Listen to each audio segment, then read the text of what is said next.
सचिव सहकारिता Shri Gyanesh Kumar ji, Shri Vijay Kumar ji, Shri Manoj Mittal MD CEO IFCI limited, Shrimati P Lakshmi MD SDMS और आज इस कार्यक्रम में उपस्थित सहकारिता विभाग के सभी अधिकारी कर्मचारी गण और कुछ प्रतिनिधि जिनको सालों से सहारा ग्रुप की ये 4 क्रेडिट सोसाइटियों में जिनकी राशि लंबित हो गई है, स्थगित हो गई, आप सभी का आज के कार्यक्रम में मैं हृदय से स्वागत करता हूं।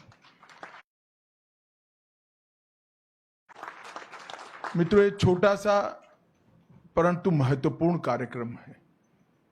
ये कार्यक्रम का महत्व 2 दृष्टि से है। एक तो करोड़ों ऐसे लोग जिनकी गाढ़ी कमाई एक 4 क्रेडिट कोऑपरेटिव सोसाइटियों के अंदर स्थगित हो गई। घोटाले का आरोप लगा, कोर्ट केस हुए, एडमिनिस्ट्रेटर अपॉइंट हो गए हैं। एडमिनिस्ट्रेटर अपॉइंट होते ही ईडी, इनकम टैक्स, अलग अलग सरकारी संस्थाओं ने अपने अटैचमेंट कर दिए और ये सब कानूनी लड़ाई में कहीं ना कहीं जो निवेशक है, जिसने अपनी गाड़ी पसीने की कमाई इसमें लगाई है, इसके प्रति किसी का ध्यान नहीं जाता था। और ये कोई पहली ऐसी कहानी नहीं है। कहीं पर भी इस प्रकार के घोटाले का आरोप लगता है या घोटाले होते हैं तो तुरंत ही मल्टी एजेंसी सीजर हो जाता है। और मल्टी एजेंसी सीजर को मैं मानता हूं कि ब्रह्मा जी पर पृथ्वी पर आए तो इसको उठा नहीं सकते, क्योंकि कोई एजेंसी इसमें निवेशक का विचार नहीं करती, अपने अपने इंटरेस्ट का विचार करती है। और इसी के कारण एक बहुत बड़ी असुरक्षा की भावना और अविश्वास की भावना कोऑपरेटिव सोसाइटियों के प्रति बनी। जब मोदी जी ने एक निर्णय लिया कि इस देश में 70 करोड़ लोग ऐसे हैं जिनके पास पूंजी नहीं है, 70 करोड़ लोगों का ऐसा समूह जिनके पास पूंजी नहीं है, परंतु वो देश के विकास को कंट्रीब्यूट करना चाहता है, देश के विकास में अपना योगदान करना चाहता है, तो कैसे करे? जिनके पास पूंजी नहीं है और कुछ उद्यम करना चाहते हैं, जिनके पास पूंजी नहीं है कोई उद्योग डालना चाहते हैं, जिनके पास पूंजी नहीं है और कुछ प्रवृत्ति करना चाहते हैं, इनके लिए कोऑपरेटिव आंदोलन के अलावे और कोई रास्ता नहीं है। क्योंकि सहकारिता आंदोलन ही एकमात्र आंदोलन है कि जिसमें छोटी छोटी पूंजी का कुल योग बनाकर ढेर सारे लोगों को मिलाकर एक बड़ी पूंजी की निर्मित कर एक बड़ी चीज को साकार किया जा सकता है। मैं आज हमारे यहां जो दूध उत्पादन के क्षेत्र में कोऑपरेटिव क्रांति हुई है उसका मैं जरूर उदाहरण देना चाहता हूं। सिर्फ गुजरात में 36 लाख बहनें हर रोज दूध का उत्पादन करती हैं और दूध का उत्पादन कर प्रोसेस कर इसको देश भर में और दुनिया भर में पहुंचाया जाता है। और ये 36 लाख बहनों में से एक भी बहन ने 100 रुपये से ज्यादा निवेश नहीं किया है, सिर्फ 100 रुपया, मगर 36 लाख बहनों ने 100 रुपया निवेश किया है। उसमें से अमूल बना और आज वो बहनों की सालाना इनकम 60,000 करोड़ रुपया है। कोई कल्पना नहीं कर सकता कि 100 रुपये के निवेश से और 100 रुपये वाली 36 लाख महिलाओं, जिसमें से ज्यादातर ऐसे पास भी नहीं है, वो इकट्ठा होती है, कोऑपरेटिव सोसाइटीज बनाती है, फिर जिला कोऑपरेटिव यूनियन बनते हैं, फिर फेडरेशन बनता है और अंत इसका ये आता है कि देश भर में दूध की कमी को वो महिलाएं समाप्त करती हैं और इसके साथ साथ 60,000 रुपये का इनकम सालाना वो करते हैं। अब इससे बड़ा कोई उदाहरण नहीं होता। और इसके आधार पर देश भर में कई सारे कोऑपरेटिव डेयरी के मॉडल बने हैं। अलग अलग राज्यों में, कर्नाटक में बना, मध्य प्रदेश में बना, मुंबई महाराष्ट्र में बना, पटना में बना, बिहार में बना, और सफल मॉडल हुए। और इस सब का योग मिला लें तो 2.5 करोड़ बहनें आज पशुपालन कर कर देश की दूध की कमी को समाप्त भी कर रही हैं और जीडीपी में कंट्रीब्यूट भी कर रही हैं। ये तो उदाहरण हुआ एक सफल कोऑपरेटिव का, मगर कई बार घपले घोटाले के आरोप भी होते हैं। और जो छोटे छोटे लोग इसमें निवेश करते हैं उनकी पूंजी जाया जाती है सालों सालों तक। सहारा का ही उदाहरण ले लीजिए, कितने सालों तक सुप्रीम कोर्ट में केस चला, सभी एजेंसियों ने इनकी प्रॉपर्टी सीज कर दी, अकाउंट सीज कर दे, एक सीजर हो तो उसका रास्ता निकाले। 7-8 एजेंसियों ने सीजर कर दिए। अब ऐसा जब होता है तो कोऑपरेटिव आंदोलन की विश्वसनीयता, क्रेडिट सोसाइटियों की विश्वसनीयता समाप्त होती है। इसलिए मोदी जी ने जो मंत्रालय बनाया उसके बाद हमने इनिशिएटिव लिया, सभी स्टेक होल्डरों को बिठाया। इसमें आप लोगों को नहीं बिठाया था क्योंकि आपका रिप्रेजेंटेटिव मैं हूं। जो निवेश करता है उनको नहीं बुलाया था। हमने सेबी वालों को भी बुलाया, ईडी वालों को भी बुलाया, इनकम टैक्स वालों को भी बुलाया, सीरियस फ्रॉड ऑर्गेनाइजेशन वालों को भी बुलाया, सीबीआई वालों को भी बुलाया और अधिवक्ताओं को भी बुलाया, लॉ ऑफिसर्स को भी बुलाया। सबके साथ मिलकर हमने कहा कि हम क्या एक ऐसी व्यवस्था कर सकते हैं जिससे सभी लोग अपने दावों के ऊपर उठकर जो छोटा निवेशक है इसकी चिंता कर सकते हैं।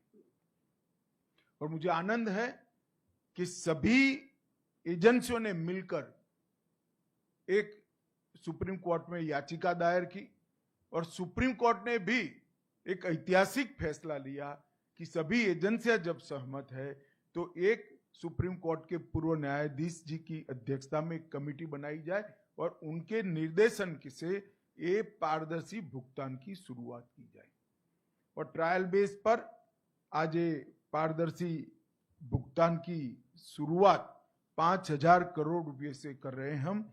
ये 5,000 करोड़ रुपया निवेशकों को वापस लौटाने की शुरुआत होगी।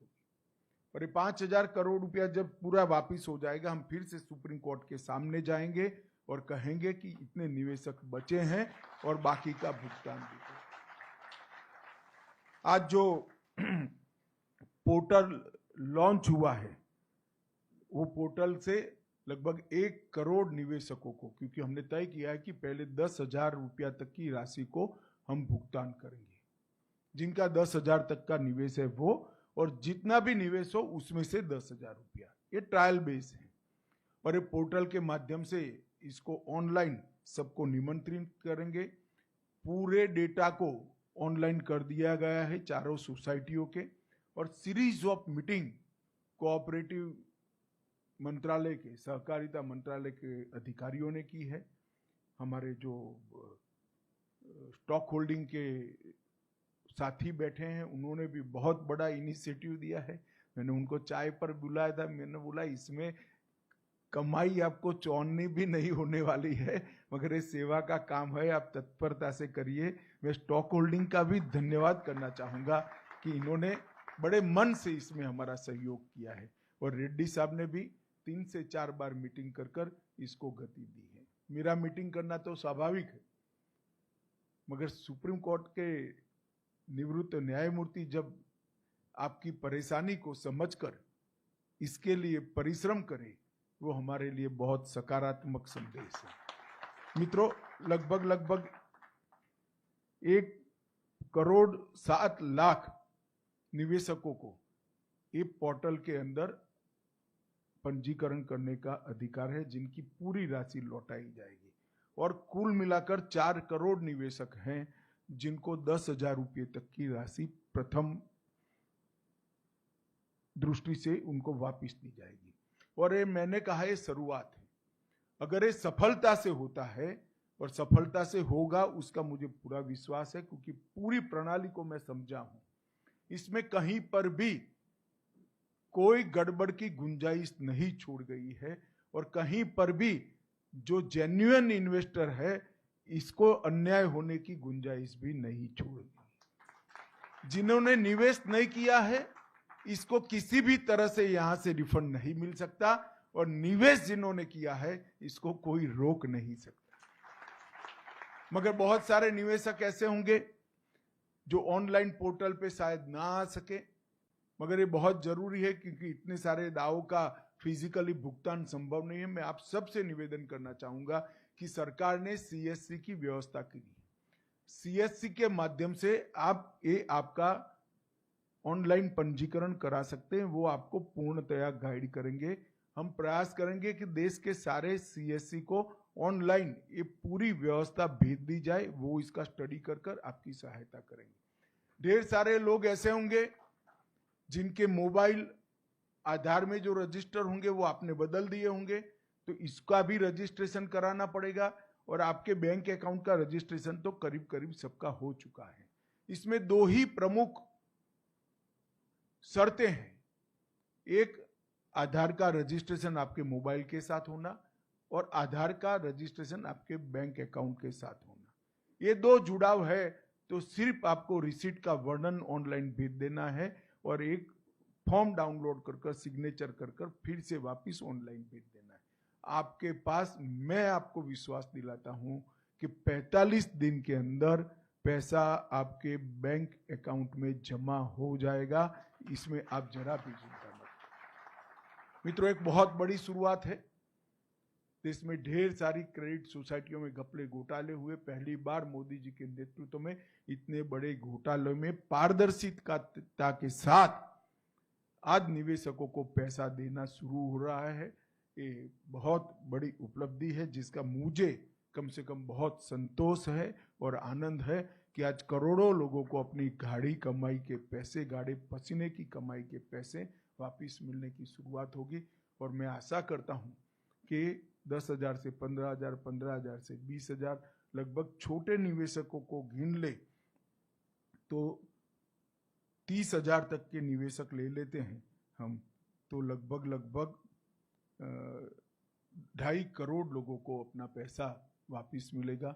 ये बहुत बड़ी उपलब्धि है। आज मैं फिर से एक बार न्यायमूर्ति सुभाष रेड्डी जी, स्टॉक होल्डिंग के सारे हमारे अधिकारी हैं जिसने इसमें बहुत मेहनत की है, ये सभी का सहकारिता मंत्रालय की ओर से और आप सभी की ओर से हृदय से धन्यवाद करता हूं। और सहारा ग्रुप कोऑपरेटिव सोसाइटी के करोड़ों निवेशकों को भी आज मैं बहुत बहुत बधाई देना चाहता हूं कि एक रास्ता प्रशस्त हो गया है जिससे आपका पैसा वापस आएगा और आपके उपयोग में आएगा। आप सभी को बहुत बहुत बधाई और धन्यवाद।